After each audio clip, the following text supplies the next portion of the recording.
Pelaksanaan demokrasi di Indonesia diatur dalam pasal 22E Undang-Undang Dasar 1945 yang menegaskan pemilu dilakukan secara langsung, umum, bebas, rahasia, jujur, dan adil.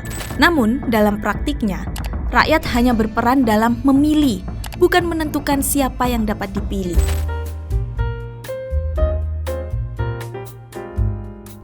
Halo, kembali lagi bersama kami di Partai X.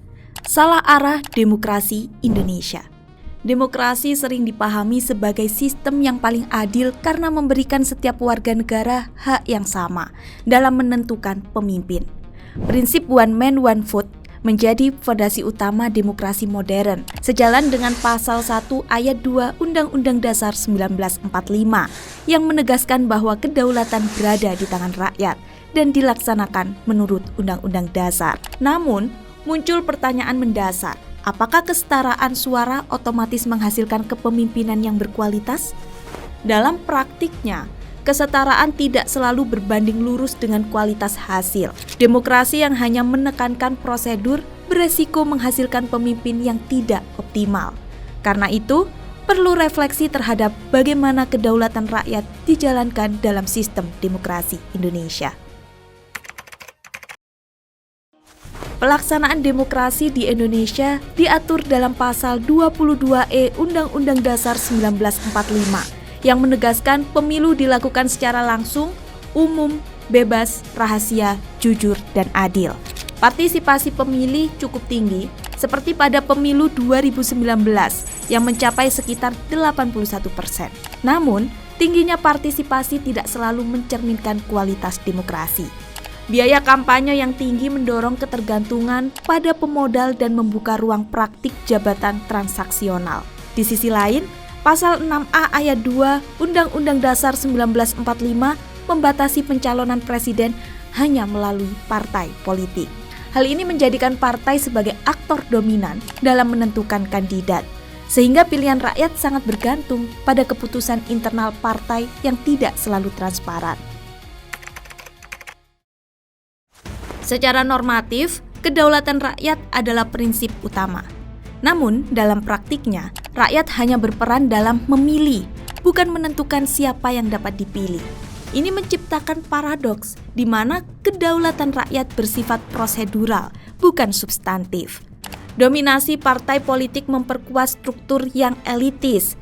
Kandidat sering muncul dari kompromi dan kekuatan modal, bukan hasil seleksi kualitas. Akibatnya, demokrasi cenderung menjadi mekanisme formal yang belum sepenuhnya mencerminkan kepentingan rakyat. Salah satu kelemahan utama sistem demokrasi saat ini adalah tidak adanya mekanisme penyaringan kualitas sebelum kandidat diajukan kepada publik. Berbeda dengan profesi seperti dokter atau pilot yang melalui seleksi ketat, pemerintah justru tidak memiliki standar yang sebanding. Akibatnya, pemilih dihadapkan pada pilihan yang terbatas dan belum tentu berkualitas. Demokrasi pun cenderung menjadi ajang kompetisi popularitas, bukan seleksi kepemimpinan. Hal ini terlihat dalam polemik publik yang seharusnya dapat diselesaikan sejak awal, seperti perdebatan mengenai keaslian ijazah Presiden Joko Widodo. Terlepas dari klarifikasi yang telah ada, muncul isu ini menunjukkan lemahnya proses verifikasi awal. Jika seleksi dilakukan secara transparan dan akuntabel sejak awal, polemik semacam ini tidak perlu berkembang di ruang publik. Selain itu, sering terjadi saling lempar tanggung jawab antar pejabat. Partai yang seharusnya memastikan kelayakan kandidat tidak memberikan kepastian yang tegas, sehingga isu administratif berubah menjadi komoditas partai. Ini menunjukkan bahwa demokrasi tidak cukup hanya mengandalkan pemilihan langsung, tetapi juga membutuhkan sistem seleksi yang kuat sejak awal. Sebagai solusi, muncul gagasan demokrasi Pancasila berjenjang. Model ini menggabungkan kedaulatan rakyat dengan mekanisme seleksi yang lebih rasional. Proses demokrasi diawali dengan seleksi oleh lembaga negara yang memiliki legitimasi konstitusional dan tidak bergantung pada partai politik. Tujuannya bukan mengurangi peran rakyat, melainkan memastikan bahwa kandidat telah memenuhi standar integritas dan kompetensi.